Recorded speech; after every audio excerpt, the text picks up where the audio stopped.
নমস্কার বন্ধুরা, গল্প হলেও সত্যি চ্যানেলের আরও একটি ভিডিওতে আপনাদের সবাইকে স্বাগত জানাই।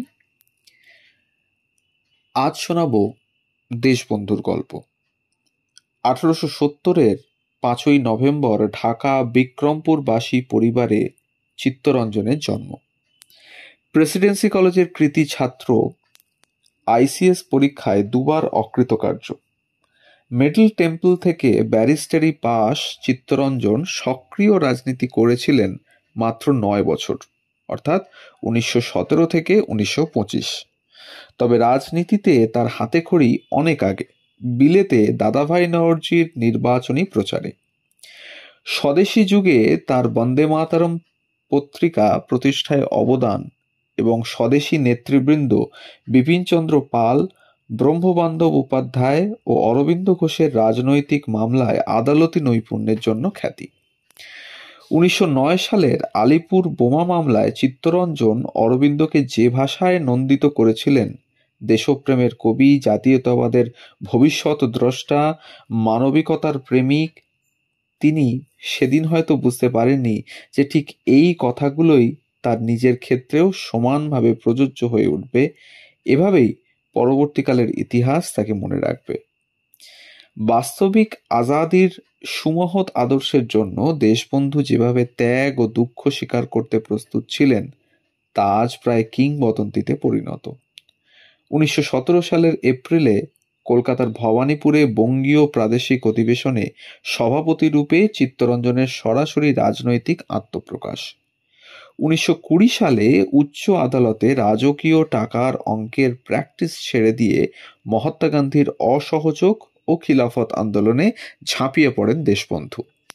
1921 সালে ঘটে একটি ঘটনা, বাংলার পরবর্তী ইতিহাসে যার গুরুত্ব অনেক।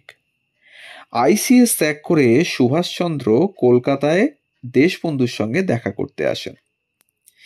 তার অসামান্য উদারতায় মুগ্ধ হয়ে সুভাষচন্দ্র একজন নেতাকে খুঁজে পেলেন এবং এঁরই পদানুসারী হবেন বলে সংকল্প করলেন।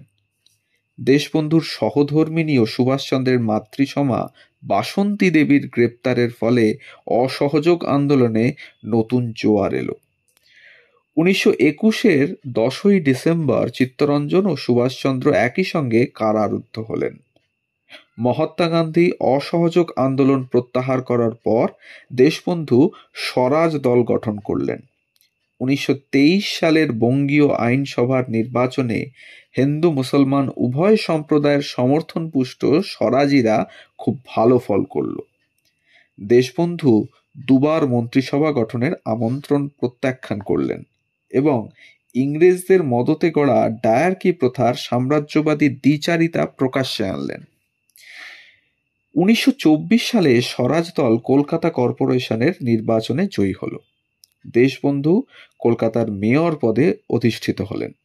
ডেপুটি মেয়র হিসেবে তিনি বেছে নিলেন হোসেন শহীদ সোহরাওয়ার্দীকে। শরৎচন্দ্র বসু অলডারম্যান হলেন আর সুভাষচন্দ্রকে দেশবন্ধু চিফ এক্সিকিউটিভ অফিসার নিয়োগ করলেন। 1925 সালের 16ই জুন চিত্তরঞ্জন দাস মৃত্যুবরণ করেন। উদার মতবাদ ও দেশের প্রতি দরদের কারণে তিনি হিন্দু মুসলমান সকলের শ্রদ্ধা ও ভালোবাসা অর্জন করেন এবং তার এই উদার মতবাদের জন্যই জনগণ তাকে দেশবন্ধু খেতাবে ভূষিত করেন। তার মৃত্যুর খবরে শোকার্ত রবীন্দ্রনাথ ঠাকুর তার সম্বন্ধে বলেন, এনেছিলে সাথে করে মৃত্যুহীন প্রাণ, মরণে তাহাই তুমি করে গেলে দান। এই ছিল আজকে দেশবন্ধু চিত্তরঞ্জন দাশের গল্প। এই ধরনের গল্প আরও শুনতে আমাদের চ্যানেল গল্প হলেও সত্যিকে সাবস্ক্রাইব করুন, পাশে থাকুন, বেল আইকনটি প্রেস করুন পরবর্তী ভিডিওটির জন্য। দেখার জন্য সকলকে ধন্যবাদ। সবাই ভালো থাকুন।